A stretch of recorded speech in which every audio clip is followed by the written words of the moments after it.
I had fallen in love with him when I was 12 years old. He didn't know I existed. He was a worldly 16-year-old, but he was always the love of my life. And then the World War II started, and at 18 years old, he went ahead and signed up for the Navy. And after about a year, he started writing to me. And so the letters flew back and forth across the Pacific. And when he came home and the war was over, I at 17 and he at 21 were married. And it was my dream. At 47 years old, my world was full of contentment. My older 4 children had just gotten married, and my one daughter had just come back from her honeymoon. And I had a 10-year-old boy yet at home, and so everything was right. And then within moments, a swift heart attack that took my husband turned my world dark and joyless. I had been to a missionary meeting, and I came home, and it was kind of funny because Pop was just then in existence. And he said to me, hey, I went and got you some Tab. And he'd got himself a root beer. And I said, oh, that's great, you know. So we drank that, and then we went to bed. And it wasn't too long until he said, you know what, I think that root beer is bothering me. And so I said, really? And so within minutes, he got out of bed and he said, oh my gosh, Monagine, pray for me. And he knelt on his side and I did, and we reached our hands across the bed. And I prayed for him. And then he climbed up on the bed and he was gone. And I didn't know what was happening. I didn't know it was a heart attack. I didn't know what it was. But he said to me, call EMS. He did say that. And I ran down the hall to where the phone was, and I called, and I ran back, and I was saying to him, he had his eyes fixed, you know. I mean, I'd never been around anybody that died. And I said, don't leave me. Don't do this. And he just gurgled. I mean, I know he heard me, and I know he was trying to answer me, but he couldn't. And then when the EMS came, they worked on him somewhat, and then they took him out to the truck. They took me to this little room, and there was a bed there. And I remember that I got down by the bed, and I just cried and begged God, you know, don't take him, don't take him. But what happened was my mother hardly ever used the telephone. She was living with us. But she got on the phone and called Lucy. And then somehow or another, my brother-in-law heard about it. I don't know through that, I can't remember anymore. But the girls came, but when they got there, when they walked in, the chaplain walked right in behind him. And when I looked at him, I thought, why is he here? And I said, oh, you're not gonna tell me. And he just, and the girls, you know, they just couldn't believe it, and I couldn't either. And then I finally said, you know, girls, we might as well go home because your dad's with Jesus. And so then we went to my house, and it seemed like the longest night of my life. So that was the beginning of my journey that I wasn't expecting.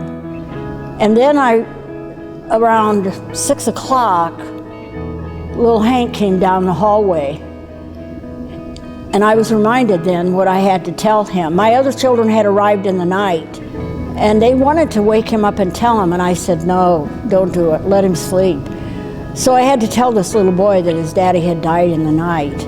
And later on, he came to me with a little sack in his hand, and he said, Mama, I've been saving this money for vacation, but now we probably won't go, and you're gonna need it. And then later on, I remember that my children wanted me to go and lay down. And I thought, I'll never sleep, but I finally decided, okay, I'll do it for them. And I remember that I went and laid down, and as I laid there, I said to the Lord, I would like to see where he's at.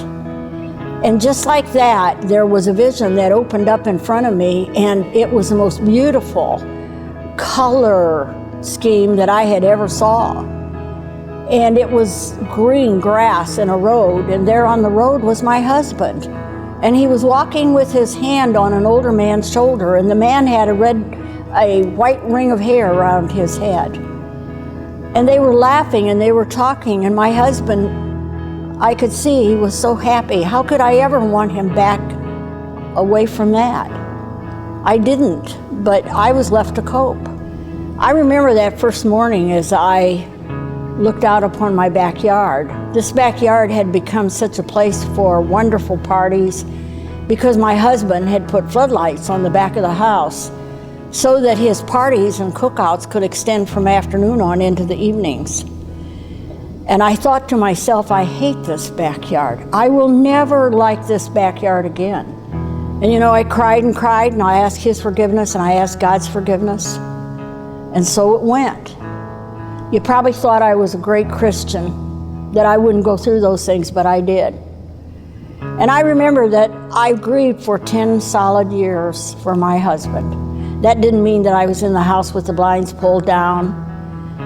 I went about everything. I taught junior highs, I taught senior highs, I taught single classes. I remember that it seemed to me like that everything that could go wrong went wrong. That very first year, I woke up to my kitchen carpet sopping wet. I had to have new faucets be put in by a plumber.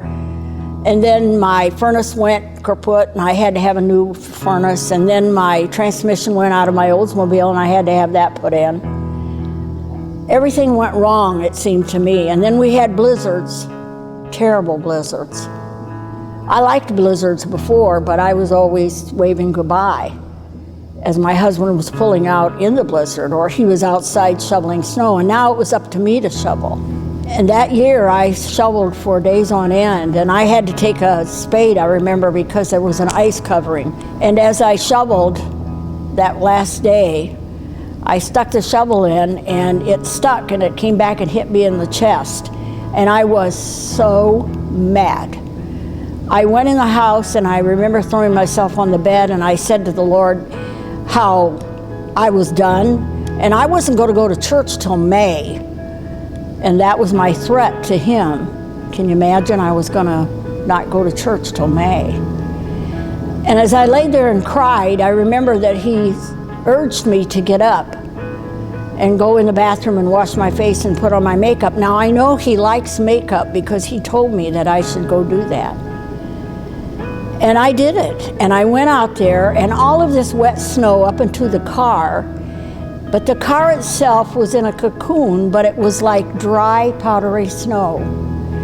And when I stuck the shovel in, it all flittered off. It had nothing to do with the shovel. I knew that. There's no way that the shovel did it. But God was saying to me, don't give up. Go that last part that I'm calling you to do. That's where the miracle is.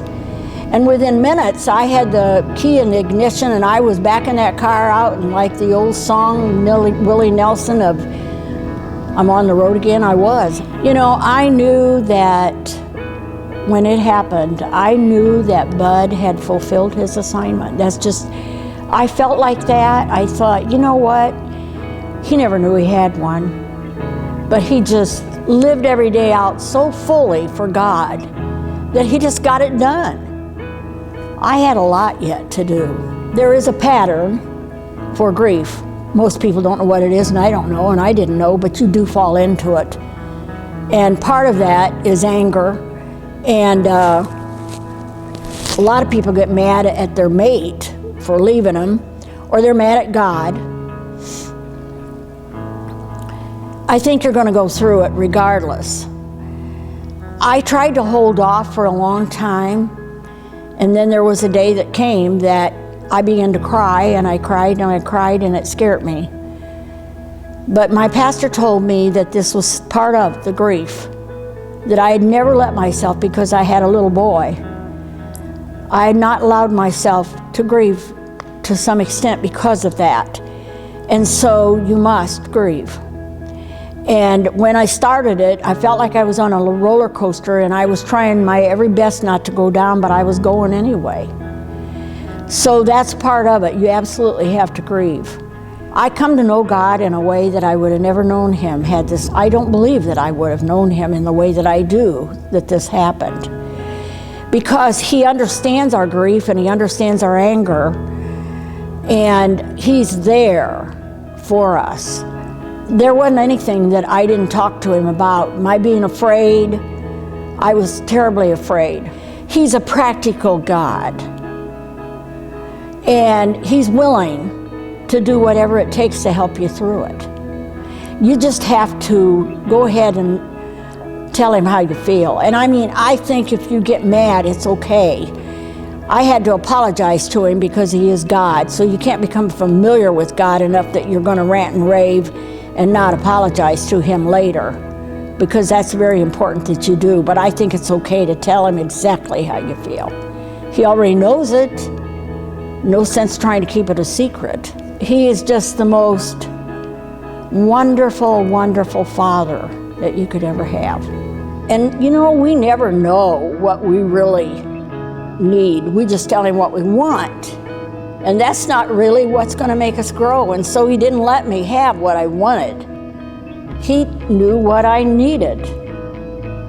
And the whole thing is, I guess, I've been a widow now for 41 years.